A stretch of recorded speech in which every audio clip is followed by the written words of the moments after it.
Sebelum kita bahas ini, saya ingin mengingatkan diri saya dan juga saudara-saudara sekalian, dan mudah-mudahan siapapun yang akan mengikuti ceramah kita ini, walaupun dari YouTube misalnya atau dari web saya, mudah-mudahan Allah sampaikan ke telinga kaum muslimin agar kita peduli dengan keadaan saudara-saudara kita. Saya merasa bertanggung jawab menyampaikan di setiap pengajian saya, dan saya juga motivasi semua teman-teman yang saya kenal, dai-dai yang mereka juga punya pengajian yang banyak, agar sama-sama kita saling rangkul-merangkul sekarang mengajak kaum muslimin melakukan beberapa hal yang harus memang mereka lakukan, sudah bukan hal pilihan lagi. Yang pertama, mereka harus menyisipkan di doa mereka agar mendoakan seluruh muslimin di seluruh pelosok muka bumi ini yang sedang terpuruk, tersiksa, terhina. Tiap hari minimal ada satu orang dari muslim Palestina terbunuh, hampir tiap hari. Itu minimal, bisa lebih daripada itu. Tapi karena sudah bertahun-tahun berjalan, akhirnya hati kita sudah tidak memperdulikan lagi masalah itu. Padahal ini tidak boleh. Kata Nabi SAW, "Man lam yahtammu bi umuril muslimin falaysa minhum." Siapa yang tidak peduli dengan keadaan muslimin, saudaranya muslim, bukan dari golongan mereka. Kita lihat dan kita sudah dengar sekarang berjalan berapa tahun di Syria, saudara-saudara kita, sampai saya lihat cuplikannya itu luar biasa. Anak-anak kecil sampai pungutin sisa-sisa roti yang sudah tercampur dengan tanah dan menjadi serpian-serpian kecil, lalu disorting oleh seseorang yang sedang kebetulan lewat dan diangkat di YouTube. Ditanya mereka, apa yang sedang kalian lakukan? Mereka bilang, anak kecil ini, kami sedang makan. Jadi sambil dia ngobrol, dia tidak melihat ke arah kamera. Mereka berdua, adik kakak perempuan dan laki-laki itu memilah-milah dari tanah serpian-serpian roti kecil. Ada yang mereka langsung masukkan ke dalam mulut mereka karena sudah berhari-hari nggak makan. Dan di sana ada Bashar, semoga Allah menyelesaikan urusan dia di muka bumi ini. Dia telah membunuh sampai hari ini 230.000 orang dari ahli sunnah. Siapa Bashar? Adalah orang Syiah, orang-orang yang menganut faham Syiah.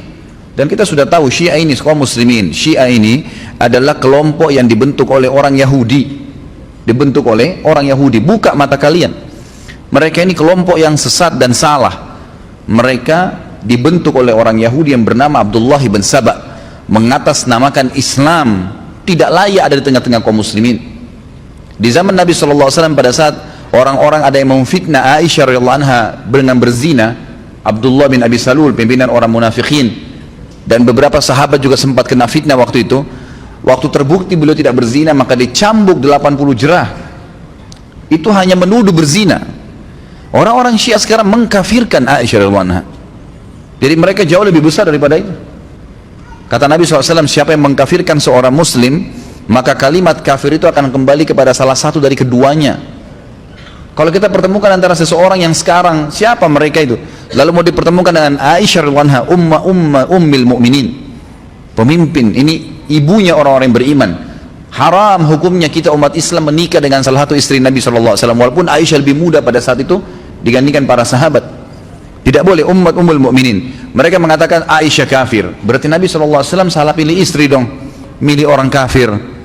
Kita tahu dalam konsep agama kita, dan orang-orang Syiah yang mengaku Islam itu pun tahu, mereka mengatakan bahwasanya orang, dan kita tahu, faham itu, kalau seorang laki-laki dan perempuan tidak bercerai di dunia, maka mereka akan bersama di mana? Di akhirat. Sampai meninggal Nabi SAW, Aisyah radhiyallahu anha tetap di bawah naungan Nabi SAW. Artinya jelas Aisyah akan bersama dengan Nabi SAW di surga. Belum lagi hadis Nabi SAW, tentu mereka tidak akui hadis-hadis ini karena sahabat dikafirkan oleh mereka. Tapi hadis sahih riwayat Hakim, kata Nabi SAW, saya tidak dinikahkan oleh Allah, artinya pernikahan Nabi SAW Allah yang atur, kecuali dengan wanita-wanita ahli surga. Artinya semua istri saya ini ahli surga. Dalam hadis yang lain, nanti akan kita titik beratkan di tablik akbar hari Sabtu besok insyaAllah, masalah Talha bin Ubaidillah. Beliau dapat pujian dari Nabi SAW karena Nabi SAW berkata kepada para istri dalam hadis Bukhari, sungguh orang yang terbaik dari umat ini adalah orang-orang yang menaungi dan memperhatikan kalian, ditunjuk istri-istri beliau, setelah saya meninggal nanti. Artinya kita disuruh menghormati, menafkahi. Dan Talha bin Ubaidillah orang yang paling gerilya dalam membiayai ummahatil mu'minin setelah meninggalnya Nabi SAW. Kita disuruh biayain. Mereka mengkafirkan Abu Bakar dan Umar. Siapa Abu Bakar dan Umar? Orang yang pertama masuk Islam, muhajir, yang Allah puji mereka. Disebutkan Dalam Al-Quran Allah sudah ridha dengan mereka. Allah menyuruh, Allah mengatakan radhiyallahu anhum wa radu an, kekal dalam Al-Quran untuk para sahabat, dan itu terutama orang-orang Muhajirin dan Ansar, dan banyak ayat yang memuji masalah ini. Pimpinan mereka, seluruh sahabat sepakat kalau ada Abu Bakar dan Umar bersama Nabi SAW, mereka tidak berani berbicara. Mereka menunggu kedua orang ini berbicara. Dan Anda kalau ikut tabligh akbar kita yang lalu tentang Abu Bakar, tentang Umar, bagaimana fadilahnya disebutkan dengan banyak, mungkin ratusan hadis Nabi SAW tentang fadilah mereka. Dan yang paling penting secara jenjang sosial, mereka adalah mertua Nabi SAW. Bagaimana bisa dikafirkan mertua Nabi sementara Nabi SAW sendiri memilih mereka sebagai mertua, dan mereka jelas meninggal dalam keadaan Islam. Subhanallah, berkedok Islam ini lalu masuk di tengah-tengah jasadnya kaum muslimin, ini berbahaya. Kalau orang Yahudi dan Nasrani jelas-jelas kafir, kita tahu mereka kafir, siap aja kita hadapi. Ini masalahnya orang-orang Syiah ngaku nggak Islam, ngaku Muslim, tapi ngatakan Quran kurang, harus direvisi, ada 49 juz, si fulan kafir, si fulan kafir, si fulan laknat. Apain? Sampai di Iran sekarang pembunuhnya Umar bin Khattab, Abu Lulu, dibuatkan kuburan, masjid dibuatkan kuburan, dan mereka hampir tiap hari, ada cuplikannya dengan saya, dalam bahasa Arab mereka mengucapkan di kuburan itu, ya Allah bangkitkan kami bersama Abu Lulu, karena dianggap Abu Lulu mujahid bagi mereka karena berhasil membunuh Umar bin Khattab. Pantas mereka dibangkitkan sama Abu Lulu nanti, yang jelas-jelas meninggal dalam keadaan kufur, membunuh Amir Mu'minin. Tidak ada satupun sahabat yang mendukung perbuatan Abu Lulu kecuali mereka. Siapa orang-orang ini? Subhanallah, masuk di tengah-tengah kubu umat, tapi umat kita ini masih tidur. 230.000 orang wahai kaum muslimin dibunuh di Syria tiap hari. Dan sejantan, kalau laki-laki itu jantan, dia akan membunuh menghadapi laki-laki. Ini enggak, perempuan, anak-anak, orang tua, semuanya dibunuh. Ini kejantanan dari mana ini, gitu kan? Kalau jantan hadapin laki-laki, memang begitu. Dalam Islam kita tahu kalau jihad nggak boleh bunuh perempuan, nggak boleh bunuh anak-anak, nggak boleh bunuh orang tua, nggak boleh bunuh orang menyerah. Ini enggak, diperkosa, disiksa. Antum kalau lihat cuplikannya bagaimana mereka menyiksa kaum muslimin ahli sunnah ya. Jadi mereka mengatakan ahli sunnah memang pengikut sunnah Nabi SAW, yang sekarang mereka sebarkan lagi momok baru bagi ahli sunnah, Wahabi, supaya orang ketakutan dengan Wahabi. Siapa Wahabi? Orang yang mengikuti sunnah Nabi. Cirinya apa? Yang berjenggot, yang tidak isbal, yang rajin sholat 5 waktu, yang dahinya hitam. Subhanallah, orang yang jelas-jelas ikuti sunnah Nabi SAW, mereka katakan Wahabi supaya orang takut, banyak muslimin ikut-ikutan. Ini bagaimana ini? Gitu. Kenapa kita terus-menerus tidur nggak sadar? Di tengah-tengah kita hidup mereka bersama dengan cara-caranya, metode mereka hidup, dan dibiarkan. Subhanallah, kok ahli sunnah tidak pernah menyakiti orang Syiah, didakwai. Tapi kalau Syiah menyakiti, membunuh ahli sunnah, mereka anggap halal darahnya. Di Irak mereka membunuh 150.000 orang, menggulingkan Saddam kemudian menggantungnya. Terakhir mereka masuk di Yaman, mereka merusak lebih dari 100 atau 1000 masjid dan rumah tahfidz Quran. Lalu kemudian mereka mengatakan tahun ini kami akan menyerang Mekah. Bagaimana nggak diserang oleh Raja Salman, itu kan? Wajar raja yang memegang haramain mengambil sebuah keputusan yang pantas untuk mereka. Ini berbahaya di tengah-tengah umat Islam mengaku muslimin tapi bisa membakar Al-Quran, bisa menginjak-injak kepalanya para ulama ahli sunnah dan dibunuh. Universitas-universitas sunnah semua di Yaman sekarang ditutup di Sana'a. Ini perbuatan yang luar biasa.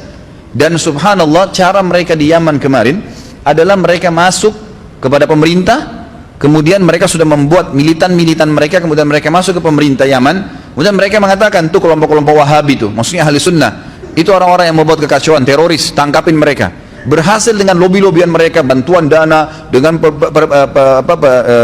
saling berbagi ya, budaya ya, dan seterusnya. Akhirnya pemerintah Yaman betul-betul menganggap begitu, ditangkapin semua ulama-ulama ahli sunnah, ditangkap-tangkapin. Setelah ditangkap-tangkapin, subhanallah, tidak lagi saingan mereka di lapangan. Dengan militansi yang mereka miliki, digulingkan presiden Yaman.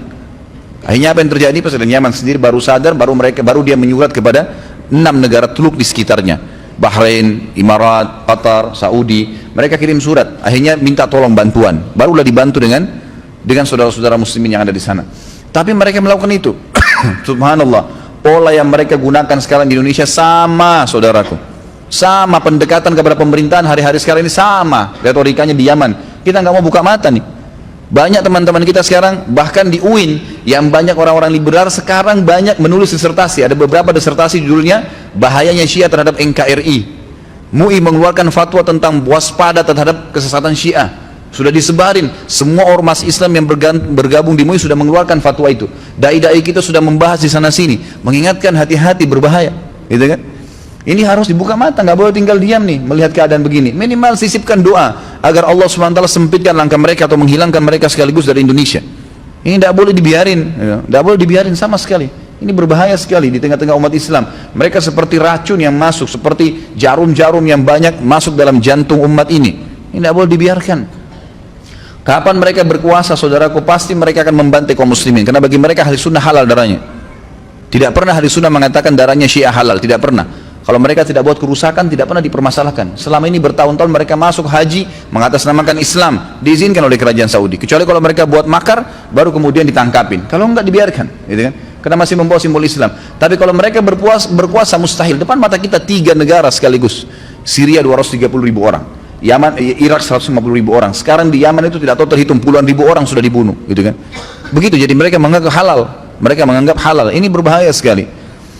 Sekarang ini sudah masuk ratusan ribu jumlahnya, bukan 1.000 2.000, ratusan ribu pengungsi dari Iran. Alasannya mengungsi. Kenapa? Katanya negaranya makmur. Ngapain mengungsi di Indonesia? Dan beberapa teman-teman kita coba mengikuti, ternyata itu adalah militansi, ya. Mereka memiliki keterampilan militer yang masuk. Untuk apa masuk ratusan ribu di Indonesia? Ini nggak boleh dibiarin ini, gitu kan? Nggak boleh dibiarin, ini berbahaya sekali. Hanya nanti terjadi hal-hal yang tidak diinginkan dan itu berbahaya. Bagi ahli sunnah sih, kalau terjadi hal-hal tertentu kemudian terjadi peperangan, itu umat Islam tidak ada masalah, jihad, kan gitu. Bisa saja kita melawan. Tapi kita tidak mau ketentraman umat ini terganggu. Masjid akan mereka bakar. Nggak pernah dalam sejarah ahli sunnah membakar masjid Syiah, nggak pernah. Gereja saja kalau kita ekspansi jihad nggak pernah dibakar, diganti jadi masjid, iya. Nggak pernah kita bakar Quran, nggak pernah kita siksa perempuan, nggak pernah bunuh anak-anak, nggak pernah. Subhanallah, di hari-hari sekarang ini waktu yang bersamaan muslimin kita tahu di Myanmar lagi disiksa. Ya ikhwani, masuk foto ke saya tidak tega lihat. Anak kecil digantung, ditidurkan di tanah, tangannya diinjakin dengan motor. Anak-anak kecil, anak-anak mungkin 5 tahun, 4 tahun, 3 tahun, gitu kan? Digantungin, perempuan digantungin, mereka dibakar hidup-hidup. Ada anak kecil diikat di kayu, kemudian orang-orang Buddha atau Hindu di sana itu memegang dari kayu di sebelah sana, kayu sebelah sini, seperti kalau mau panggang kambing, itu diikat kemudian dibakar. Mereka mendengar jeritan anak itu. Subhanallah, ada manusia seperti ini nih. Satu rumpun loh ini, sama warna kulitnya, ya, berdekatan sama kalau kita orang Indonesia, kayak satu suku dari Jawa misalnya, sama dibunuh hanya karena agama Islam. Dan pemerintah Myanmar berani mengucapkan kalimat sekarang di statement secara internasional, kami tidak mau Myanmar ini menjadi seperti Indonesia yang mayoritas muslim, nanti hanya muslim berkuasa dan kayaknya mereka menguasai pemerintahan, dianggap Indonesia ini mengangkat bendera perang atau apa yang melawan kaum muslimin. Tapi semuanya diam, gitu kan? Maka apa yang saya bisa lakukan? Saya hanya bisa teriak untuk anda semua. Bukan saya katakan ayo kita sekarang keluar berperang melawan. Minimal sisipkan dengan doa, gitu kan? Doa, kita harus doa. Dan semua yang mengetahui tentang apa yang saya sampaikan, sampaikan kepada orang yang dikenal. Harus diberitahukan, dan nggak boleh diami, gitu kan? Nah, kalau diami berbahaya sekali. Sementara orang-orang Myanmar ini coba naik kapal sampai ke Banda Aceh pun, TNI kita menahan, nggak boleh masuk. Di Malaysia mereka ditolak, di negara-negara Islam mereka ditolak. Ini ahli sunnah nih. Orang-orang yang begitu sunnah Nabi SAW. Sementara orang-orang yang mengaku pengungsi dari Iran dinaungi oleh pemerintah kita, diberikan, dinaungi hidupnya. Ini bagaimana ini, gitu? Mengapa kok sudah terbalik semua ini masalahnya, gitu kan? Jadi mari kita sisipkan dengan doa. Semoga Allah SWT memudahkan saudara-saudara kita. Mereka kelaparan, saudaraku. Mereka tersiksa, keamanannya nggak ada. Antum masih bisa makan, masih bisa minum, kita masih bisa tidur. Mereka susah, pakaian aja susah. Nggak berpikir pakaian, mereka ingin selamatkan diri saja. 150 orang naik kapal dibalik oleh pemerintah Myanmar, ditenggelamkan sengaja, termasuk anak-anak dan wanita. Ini nggak masuk di akal. Nggak ada orang kalau masih normal itu mau membunuh laki, perempuan dan anak-anak dan orang tua. Tapi ini terjadi. Maka kita berdoa kepada Allah Subhanahu Wa Taala, Zat yang Maha Perkasa, dan kita yakin firman Allah Subhanahu Wa Taala, wal aqibatu littaqwa. Pasti kemenangan akan di tangan orang-orang yang bertakwa. Nggak mungkin tidak. Ya. Allah Subhanahu Wa Taala selalu mengatakan dalam banyak ayatnya masalah ini. Allah Subhanahu Wa Taala juga mengatakan dalam Al-Quran, kataballahu la'aglibanna ana wa rusuli. Kata Allah SWT, saya pasti akan memberikan kemenangan bersama dengan rasul-rasulku. Asal kita berikhtiar, berusaha. Minimal kita mendoakan, menyebarkan informasi supaya kaum muslimin menyadari masalah masalah seperti ini. Jadi ini mesti diketahui. Allahu alam, ini yang saya ingin titik beratkan. Mudah-mudahan Allah Subhanahu wa taala yang menjaga umat ini, mengembalikan kemuliaannya, memberikan petunjuk kepada para wali amr kita, presiden kita, wakil presiden, para menteri-menteri, diberikan informasi tentang bahayanya orang-orang yang memang menyusup di tengah-tengah umat ini, yang memang harus mereka sadari tentang bahaya mereka, gitu kan. Jadi jangan sampai ini bahaya terhadap akidah, bahaya terhadap ketentraman NKRI, dan bahaya banyak hal yang efeknya terlalu besar kan? Efeknya terlalu besar ya. Mereka sudah berani menyerang Az-Zikra, masjidnya kaum muslimin, tak masuk di akal ahli sunnah. Sudah berani menunjukkan kekuatan. Dari mana ini ceritanya nih? Ada apa-apa masalahnya dengan masjid? Hanya karena warga Sentul masang spanduk bahwasanya kami menolak pemahaman Syiah. Hak mereka. Karena pemahaman kalian ngawur, gitu kan? Wajar orang menolak. Enggak, menunjukkan militansi dengan kekuatan. Gimana bisa? Pertanyaannya, apakah ahli sunnah Indonesia membalas juga dengan menyerang Syiah? Enggak. Malah didakwain sekarang itu. Di penjara 39 itu didakwain, disampaikan, disuruh taubat. Didakwain, tidak dibalas dengan kekerasan. Tapi kalau dibiarkan terus ini maka akan berbahaya. Mudah-mudahan dengan doa-doa kita dengan tulus kepada Allah SWT, Allah ya beritahukan dan membongkar sebenarnya siapa mereka ini, sehingga umat ini tidak sampai terpuruk lebih dalam lagi kepada hal-hal yang sudah terjadi di negara-negara Islam yang lain. Allahu a'lam. Ini mudah-mudahan Allah SWT mendengarkan doa kita dan juga memudahkan kaum muslimin untuk kembali kepada kemuliaan mereka, dan memberikan sekali lagi wali amr kita ya, jalan keluar untuk bisa menerapkan sunnah Nabi SAW dan juga agama ini.